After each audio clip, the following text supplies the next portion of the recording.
What's going on, everyone? My name is Nicholas Merton here from DataDash, and today is April 29th of 2024. Well, folks, I hope you all are having a fantastic day wherever you are, because today's video, it's time to pay attention to crypto markets and start preparing for a major volatile move to the downside.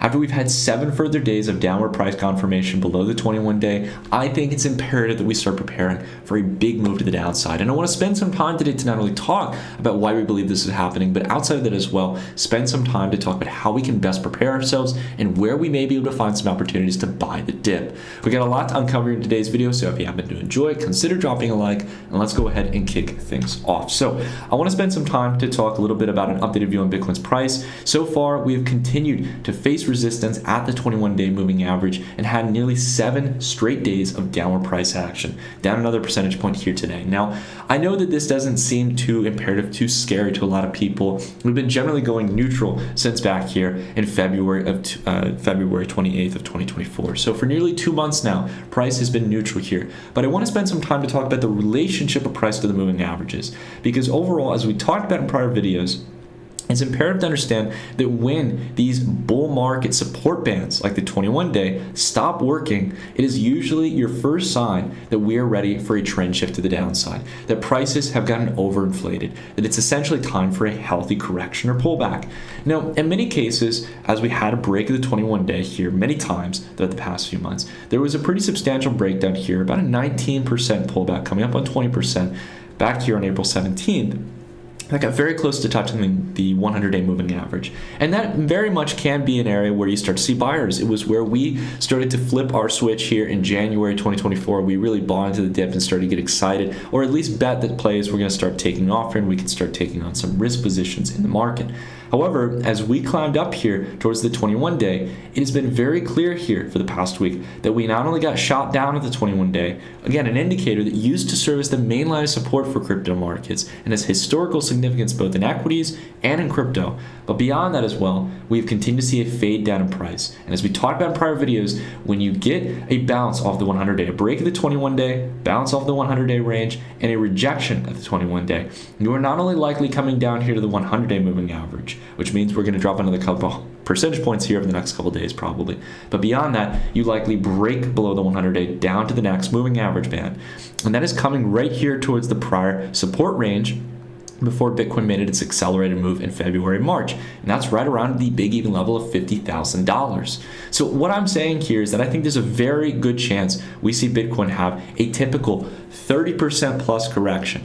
It has had these many times in the past. They are healthy. They help for further expansions in price. So whether or not you're in the idea that Bitcoin is done for, that it's going to go into another bear market, that this wasn't really a full swing bull market, or if you're of the belief that we are going to new all-time highs in 6 figures, it doesn't matter. 30% corrections happen many a times along the way. They happen in the 2017 run-up.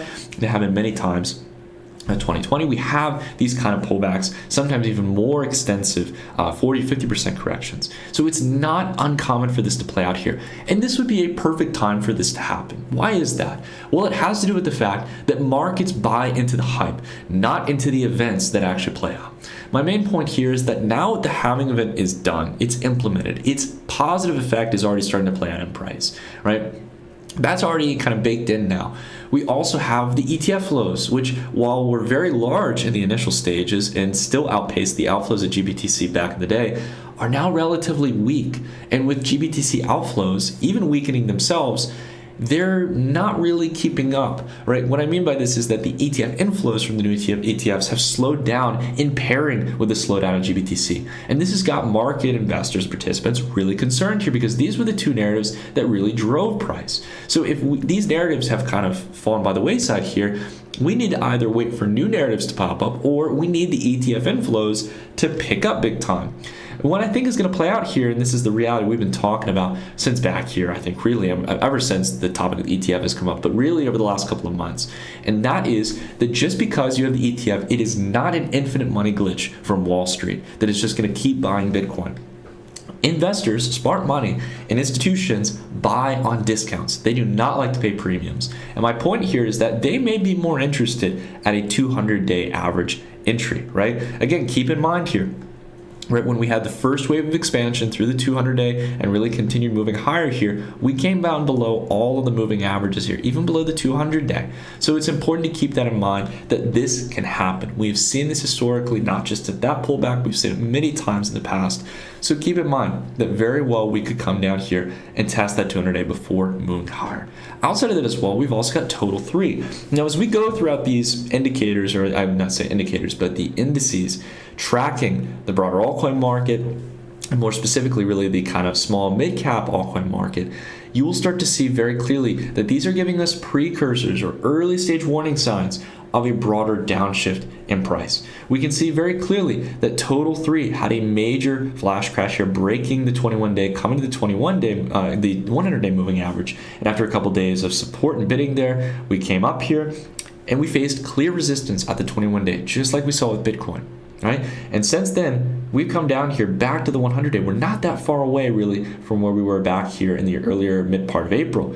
And now it's looking very clearly like this is going to snap through. We're going to break down below it and go down to the next best level. And what do you know? This would be a perfect level at a minimum for us to retest, because if we look here, very clearly would be breaking through a clear range of support here at around $600 billion, big even level, but we'd be coming down and testing prior resistance in the past back in late December and early Q1 at around $528 billion and making that new support. But it's important to know that that's probably another 18-20% correction here in valuations from where we're currently at to where we're likely heading. So keep that in mind. This is substantial corrective moves, and that's, I think, the conservative case scenario here. I think as we go down here into talking about others market cap, this is excluding the top 10 cryptocurrencies, we're really getting the juice of the altcoin market, like the real valuation of all the plays where we can really make sizable returns. And if you don't believe me, take a look here. If we take a look back during this period of time since back in June, in less than a year, we saw the others market cap, excluding all plays outside of the top 10, going up 370%. If you take a look at Bitcoin, it was around 180, 190%. Total 3 in this case, I think it was like 170%. So you basically, in the ranks of performance, you have the weakest being total 3. That was the weakest performance. Bitcoin was the second weakest, and others dominance, right? Others market cap was the best performer, right? So we're really talking about the small caps, the mid caps, the meme coins, deep in plays, all these plays that really emerged and did phenomenally well that aren't in the top 10. So it's imperative to understand this is where the opportunity is, but we can see very clearly that they are showing signs of weakness right now. We are in the same range we were at back here on April 13th, and we are clearly facing multiple days of resistance at the 100-day as well as the 21-day.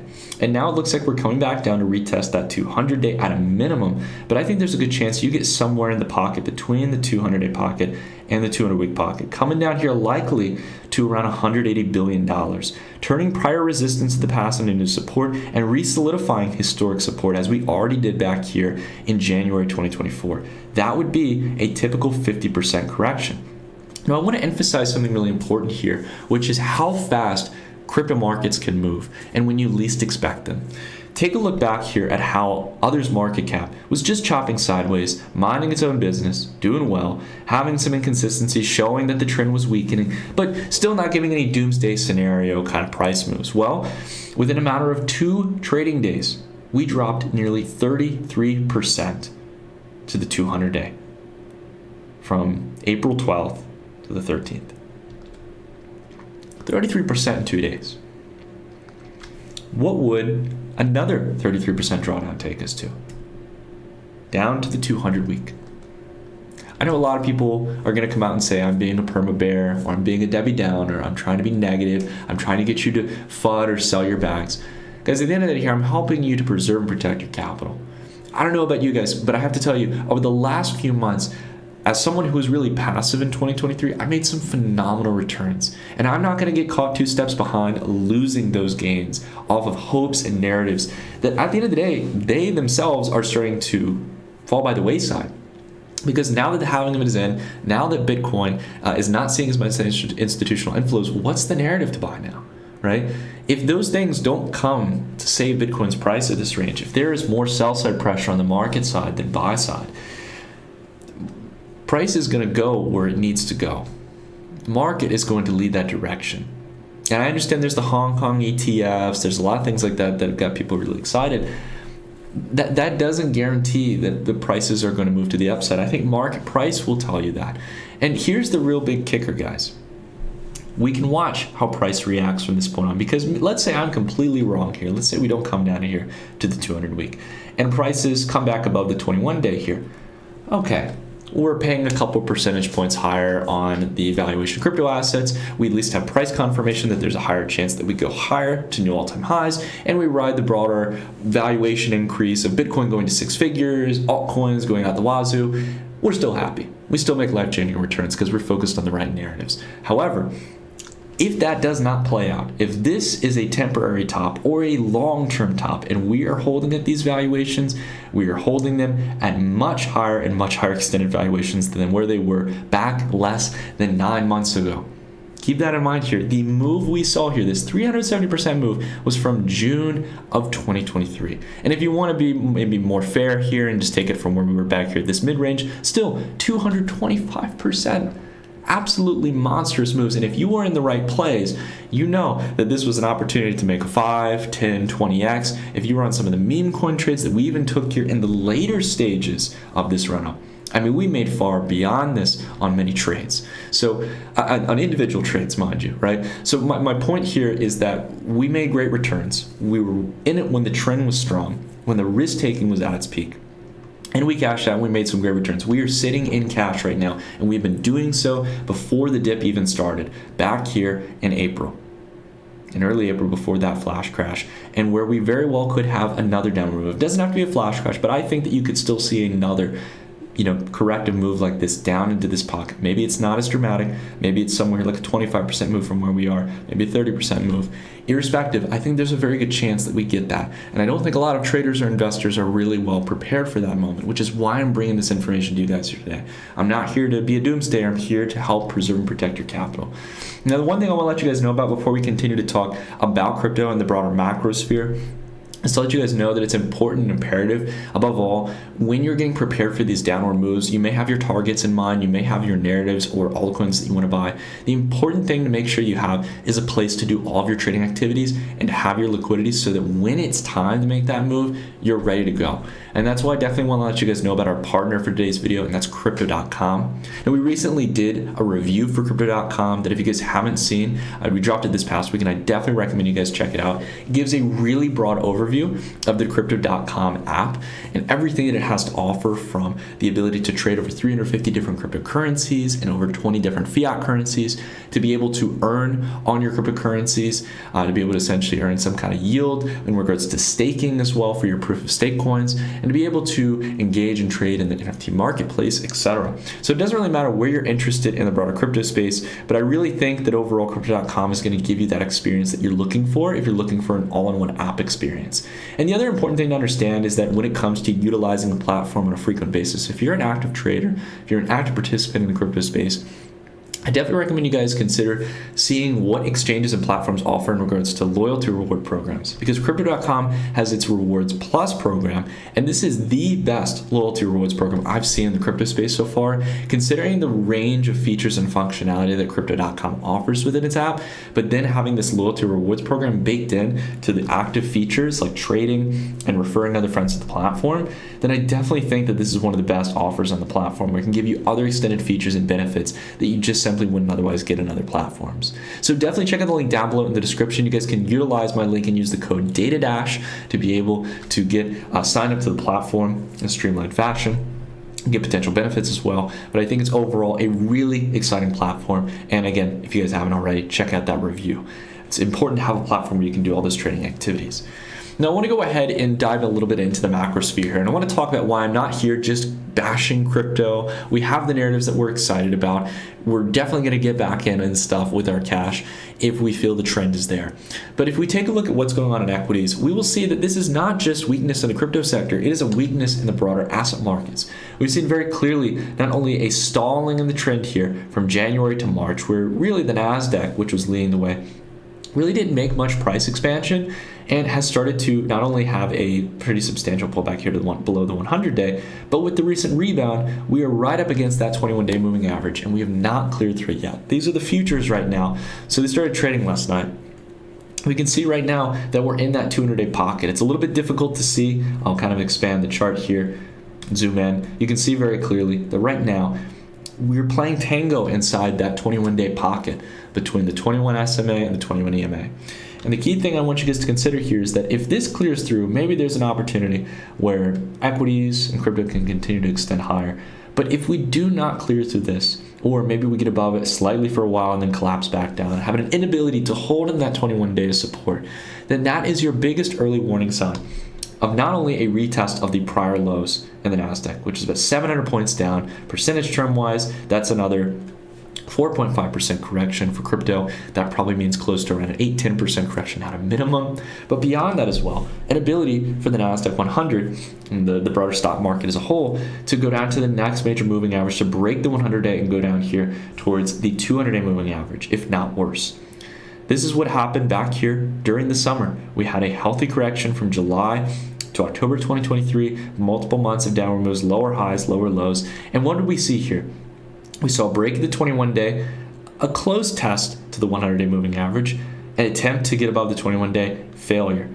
Another break but down below the 21-day, chopping around the 100-day moving average, an attempt to break above it, failure, and then we come down here to the 200-day moving average. So my main point here is that I think that we're in another wave here of that chop, another wave to the downside, another wave where the NASDAQ, while it had this great rebound here over the past week out of those capitulative lows back on the previous Friday on April 19th, at the same time, I don't think we've got the legs to continue moving higher here. If we had this much chop here, this much hesitation back in February through April 2024, I think that this is going to prove as a lower range of resistance here in the same way that we're seeing it in Bitcoin. The fact that we collapsed below the 21-day and are facing resistance at the 21-day at a lower price range than before, a couple $1,000 below, that just showcases there's still more sell-side pressure than buy-side pressure when it comes to market order flow. There's always going to be a buyer and seller on each side of the trade, but what drives trend direction price, one of the most important lessons I've learned in markets, and I try to preach here in this channel, is that market order flow, no matter how great or how strong, if the buy-side pressure is outpacing the sell-side pressure, market prices will go up. Right? Doesn't matter how much really bids or asks you have in the order book.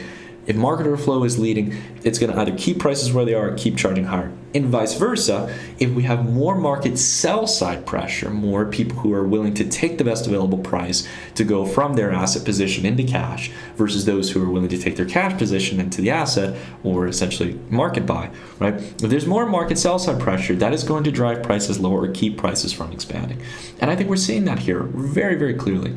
I bring us here to, again, that important topic we talked about, the NASDAQ to S&P 500 ratio. I keep bringing this up here because I think the chart is just letting us know very clearly about the broader risk-reward setup here. All right. This overall showcases the performance of the NASDAQ versus the S&P 500. And while tech stocks have obviously done well, they made the majority of their moves back in the first quarter of 2023, the first two quarters, going in really here into May or June. And since then, they've stalled against the S&P 500. They are no longer leading. And we have seen this time and time again where it cannot get above after collapsing below the 200-week. The tech stocks cannot continue to outpace the S&P 500. We saw it here at the collapse of the dot-com bubble. We saw it back here in 1984, right? As we went through going here into 1986, we could not, very similar technical formation, mind you. Just look at the similarities here, guys. An inability very close to getting above it, but just couldn't break through. And what did we see here? Well, while equities moved up over the next course of those years, right, over the next 5 years, it wasn't that tech stocks or S&P 500 totally collapsed or anything.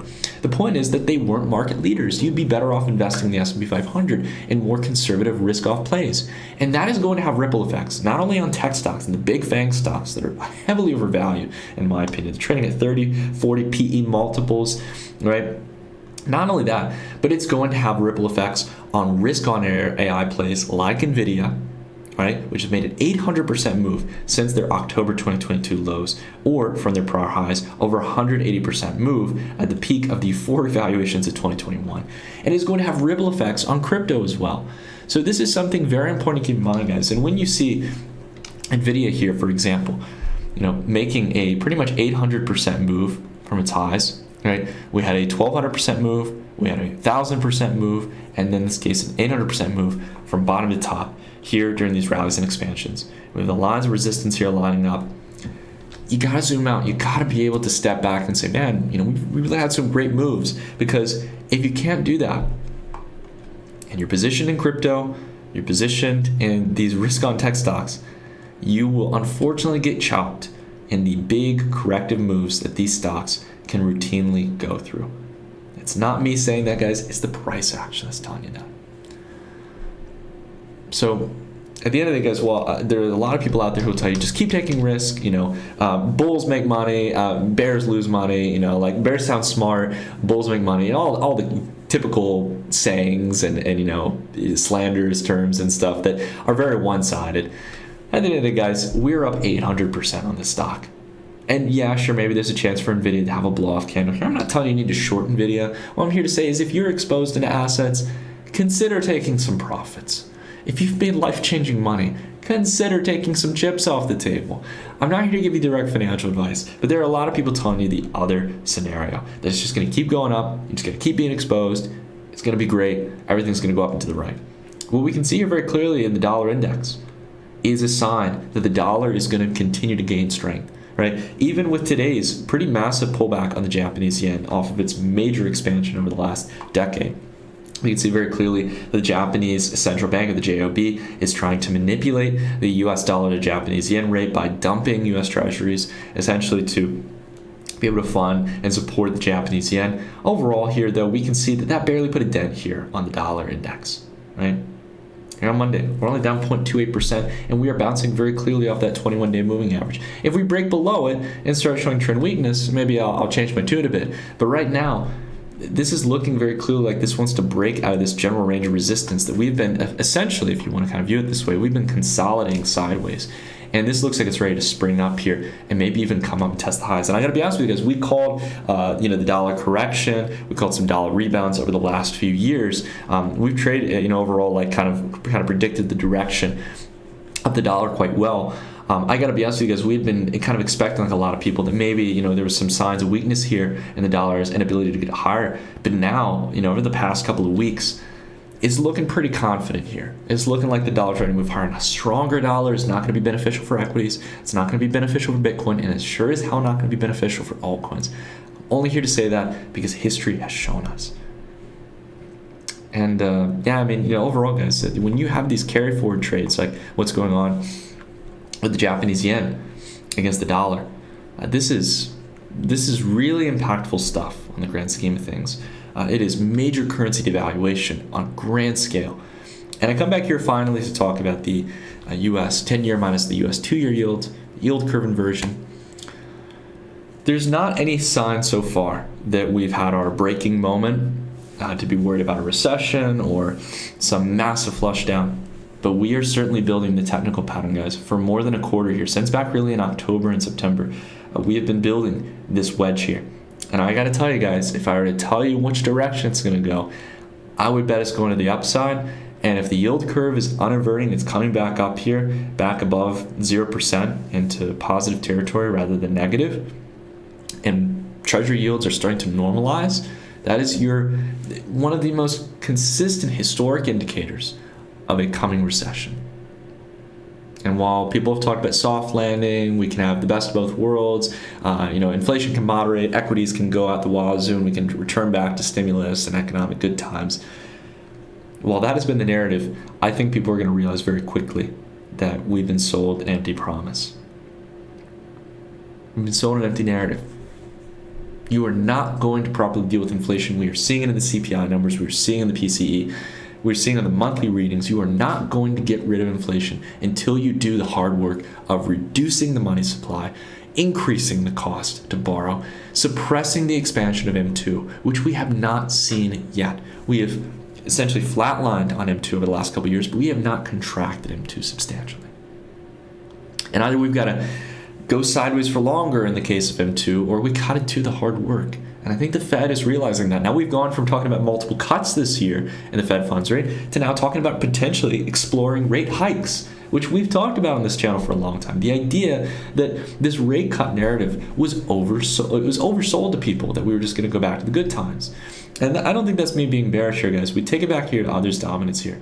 I think there's going to be a nice corrective move, and it doesn't mean that it's the end-all be-all for altcoins and for crypto or for a broader move. I keep open that idea that even in a world where equities are corrected, maybe there's this pivot point where crypto does really well, right?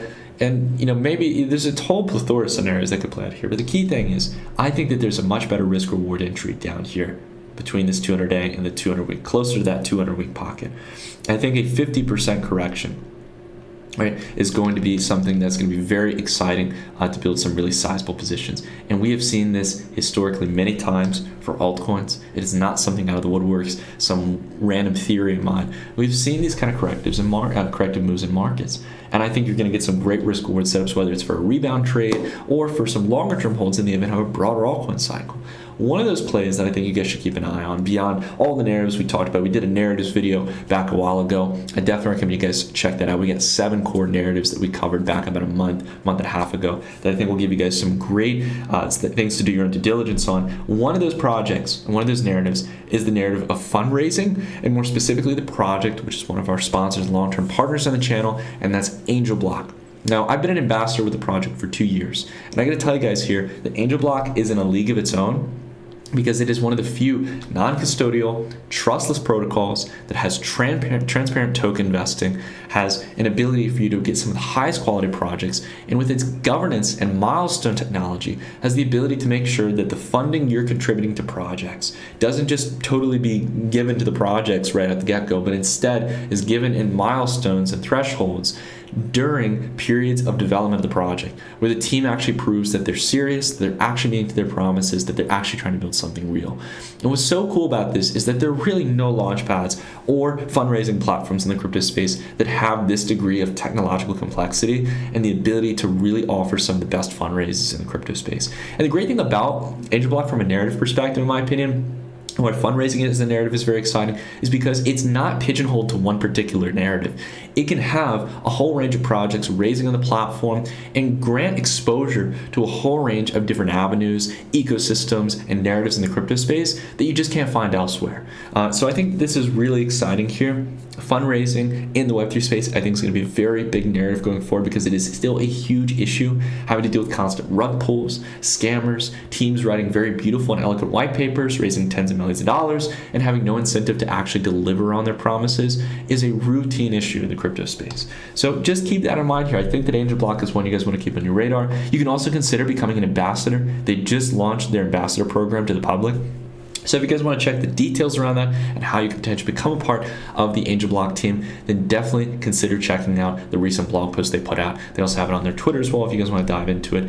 But above all, guys, there have been a whole range of projects raising through, like Stable, which, while it's focused on a variety of different ecosystems, building next-gen DeFi ecosystem applications, they also have really strong exposure to one of the strong narratives of Solana. So this is a great example here about how AngelBlock, this was months ago, mind you, back in October 2023. So the fact that you're starting to see Solana projects when Solana was not trending as much as it is now, you can see that AngelBlock is getting exposure to those early stage ecosystem projects that have really strong fundamentals and are tapping into some of the stronger ecosystems. So definitely consider checking out AngelBlock, consider checking out Thole, whereas if you stake it, you'll be able to get greater exposure to early stage tickets, as well as being able to invest earlier on in these early stage projects.